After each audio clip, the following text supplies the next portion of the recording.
وعصيناك فغفرتنا، وإن رجعنا إليك قبلتنا. ها نحن ببابك واقفون، ولجناتك راجون، ولعفوك مؤملون، ومن عذابك مشفقون. نسألك يا ربنا ويا سيدنا ويا مولانا، نسألك يا الله أن تعتق رقابنا من النار. اللهم اعتق رقابنا من النار، ورقاب والدينا وأزواجنا وأحبابنا برحمتك يا أرحم الراحمين. اللهم إنك عفو تحب العفو فاعف عنا. اللهم إنك عفو تحب العفو فاعف عنا. اللهم إنا نسألك الجنة وما قرب إليها من قول وعمل، ونعوذ بك من النار وما قرب إليها من قول وعمل.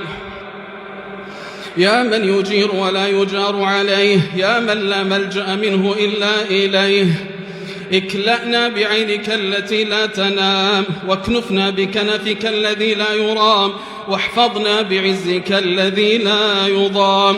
اللهم إنا نعوذ بك من البرص والجنون والجذام ومن سيء الأسقام.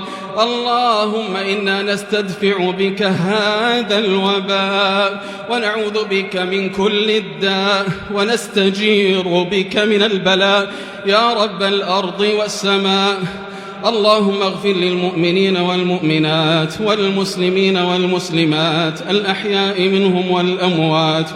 اللهم خص منهم الآباء والأمهات وارحمهم كما ربونا صغارا. اللهم أعز الإسلام والمسلمين، وأذل الشرك والمشركين، واحم حوزة الدين، واجعل هذا البلد آمنا مطمئنا رخاء وسائر بلاد المسلمين. اللهم وفق ولي أمرنا خادم الحرمين الشريفين بتوفيقك، وأيده بتأييدك، ووفقه وولي عهده وأعوانهم لكل ما تحب وترضى، واجزهم عنا وعن البلاد وعن الإسلام والمسلمين خير الجزاء. اللهم احفظ رجال أمننا وجنودنا على ثغورنا، والقائمين على شؤون صحتنا. اللهم كن لهم عونا ونصيرا ومؤيدا وظهيرا. ربنا هب لنا من أزواجنا وذرياتنا قرة أعين، واجعلنا للمتقين إماما.